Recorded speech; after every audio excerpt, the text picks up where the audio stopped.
లడ్డూ ప్రసాదం అపవిత్రత వ్యవహారం రాజకీయంగా వేడెక్కుతోంది. ఈ ఘటనపై మాజీ ముఖ్యమంత్రి వైఎస్ జగన్మోహన్ రెడ్డి నైతిక బాధ్యత వహించాలని రాష్ట్ర కార్మిక శాఖ మంత్రి వాసంశెట్టి సుభాష్ డిమాండ్ చేశారు. అమలాపురంలో నిర్వహించిన పాత్రికేయుల సమావేశంలో కూటమి నాయకులు జగన్ ప్రభుత్వ వైఫల్యాలను తీవ్రంగా విమర్శించారు. తిరుమల పవిత్రతను దెబ్బతీసే విధంగా వ్యవహరించారని ఆరోపించారు. నాయకుడు మాన్యశ్రీ ముఖ్యమంత్రి వర్యులు నారా చంద్రబాబు నాయుడు గారు ఎప్పటికప్పుడు కంటిన్యూస్ గా ఒక విషయాన్ని చెప్తా ఉన్నారు. ముఖ్యంగా రాష్ట్రం ప్రజలందరినీ ఉద్దేశించి చెప్తా ఉన్నారు. ముఖ్యంగా అది వైసీపీ వాళ్ళకి కూడా తీసుకోవాల్సిన పరిస్థితి ఎంతైనా ఉంది. అంటే మన దినచర్యలో భాగంగా యోగాని ఖచ్చితంగా ప్రాక్టీస్ చేయండి, యోగాని చేయండి అని చెప్తా ఉన్నారు. మానసికంగా ఇబ్బంది పడుతున్న వైసీపీ వాళ్ళకి ఇది ఖచ్చితంగా అవసరం. జగన్మోహన్ రెడ్డి సైతం అందరికీ అవసరం. మానసిక ఉల్లాసం కోసం, మానసికంగా దృఢంగా ఉండటం కోసం ఈ యోగా అనేది ఖచ్చితంగా జగన్మోహన్ రెడ్డి అండ్ టీం దినచర్యలో భాగంగా చేసుకోవాల్సిందిగా నా విన్నపం. అయితే యోగా ఎందుకని హేళన చేస్తా ఉన్నారు, వాళ్ళకి అర్థం అవట్లే. అలాంటి వాళ్ళకే యోగా అని. విజనరీ ఉన్న నాయకుడు చంద్రబాబు నాయుడు గారు కాబట్టి వాళ్ళు మానసిక పరిస్థితి బాగోలేదు, పెట్టుబడులు వస్తుంటే రావద్దని వాళ్ళ చేత వీళ్ళ చేత మెసేజ్లు పెట్టించడం, అదే విధంగా కల్తీగాళ్ళ తయారయ్యారు. మొన్న 5 సంవత్సరాల్లో కూడా అన్ని కల్తీ చేసి పాడేయటం. అందులో భాగంగా కలియుగ దైవం శ్రీ వెంకటేశ్వర స్వామి ప్రసాదం విషయంలో పూర్తిగా కల్తీ, ఆవు నెయ్యి కానీ ఆవు పాలు కానీ అసలు ఉపయోగించలేదు. దాంట్లో సింథటిక్ ఘీ మాత్రం ఉందని చెప్తుంటే దాన్ని కొంతకాలం అసలు అది క్లీన్ చిట్ ఇచ్చింది సిబిఐ సిట్ క్లీన్ చిట్ ఇచ్చిందని చెప్పుకుంటూ వచ్చారు. అది అబద్ధం అని తేలిన తర్వాత మళ్ళీ జగన్మోహన్ రెడ్డి గారు వింత వాదనకు దిగారు. ఆవు సరిగ్గా తినలేదు, ఆవు సరిగ్గా పాలు ఇవ్వలేదు, వింత వింత అన్ని చెప్తా ఉన్నారు. తర్వాత సుబ్బారెడ్డి గారు ముందుకొచ్చి వాస్తవం అది, దాంట్లో మా ప్రమేయం లేదని చెప్పుకుని వచ్చినా నైతిక బాధ్యత వహించవలసిన జగన్మోహన్ రెడ్డి, టీటీడీ చైర్మన్ గా ఉన్న ఆయన, అలాగే భూమన కరుణాకర్ రెడ్డి. దాని నుంచి ఎలా తప్పించుకోవాలా అని మళ్ళీ అంబట్ను ఉపయోగించారు. మీరందరూ చూశారు గతం 2.5 సంవత్సరాల నుంచి ఏ విధంగా కూటమి ప్రభుత్వం అడుగడుగున కూడా సంక్షేమం, అభివృద్ధి రెండింటినీ కూడా బ్యాలెన్స్ చేసుకుంటూ అన్ని విధాలుగా ప్రజలకి అండగా నిలబడుతూ వారికి తోడుగా ఉంటూ వారికి సహకరిస్తూ వారికి ఉన్న ప్రతి సమస్యకి ఒక పరిష్కారం చూపించడం జరుగుతుంది. గత 5 సంవత్సరాల కన్నా ఈ 2 సంవత్సరాలు ప్రజలు మా వైపు ఎంత చూపిస్తున్నారో, ఒక అభిమానం చూపిస్తున్నారో మీ అందరికీ కూడా తెలుసు.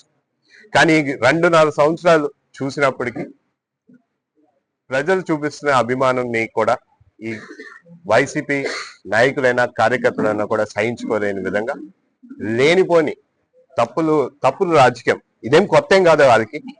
గతంలోనూ కూడా 5 సంవత్సరాలు కూడా చేసింది ఇదే.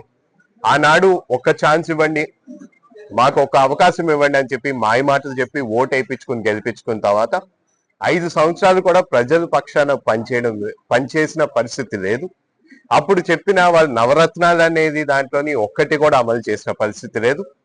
అమలు కొద్ది గొప్ప చేసిన అమలులోకి తీసుకొచ్చిన నవరత్నాల్లోని కూడా ఎక్కడా కూడా ఒకటి కూడా పూర్తిగా వాళ్ళు చెప్పిన విధంగా అమలు చేసిన పరిస్థితి లేదు.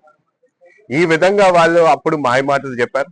దానికి ప్రజలు 2024లోని సరైన గుణపాఠం కూడా చెప్పిన పరిస్థితి. వాళ్ళు 151 సీట్లు ఉంటే కేవలం 11 సీట్లు వాళ్ళు తీసుకురావడం జరిగింది. ఈ రోజు కూటమి ప్రభుత్వం అధికారం వచ్చిన తర్వాత వాళ్ళు చేసిన గత 5 సంవత్సరాలు చేసిన తప్పులన్నిటినీ కూడా ప్రజలు ముందుగా పెడుతూ వాటికి న్యాయ పద్ధతిగా దాన్ని ముందుకి తీసుకెళ్లడం జరుగుతుంది.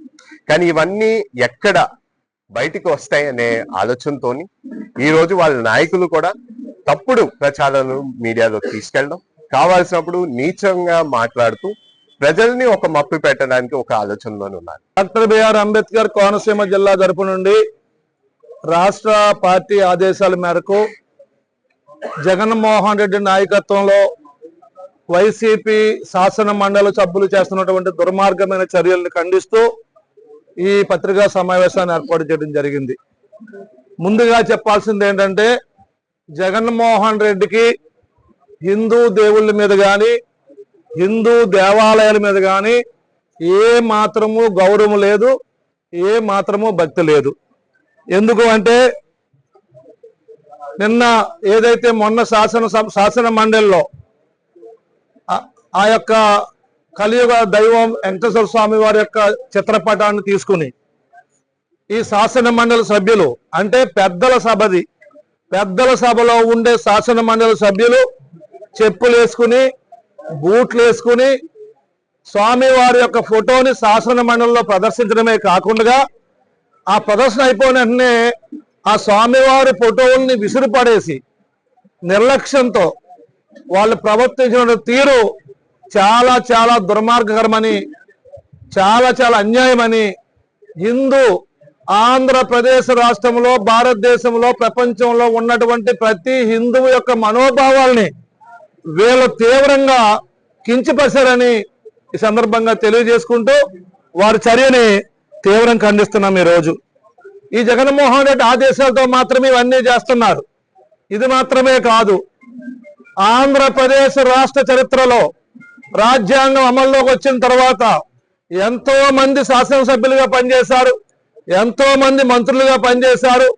కానీ ఎప్పుడు ఏనాడు లకారం బూతులతో, అకారం బూతులతో, దుర్మార్గమైన బూతులతో, వెకిలి చేష్టలతో ఈ రాష్ట్రంలో శాసనసభకి ఎన్నికైన వాళ్ళు ప్రవర్తించారు అంటే అది కేవలం జగన్మోహన్ రెడ్డి నాయకత్వంలో మాత్రమే. ఈరోజు ఇక్కడ ఏర్పాటు చేసిన ఈ ప్రెస్ మీట్ సందర్భంగా చెప్తున్నాం, తిరుమల లడ్డు విషయంలో ఎంత కల్తీ జరిగిందో, ఎంత అవినీతి చేసిందో వైసీపీ పార్టీ అందరికీ కూడా విదితమే.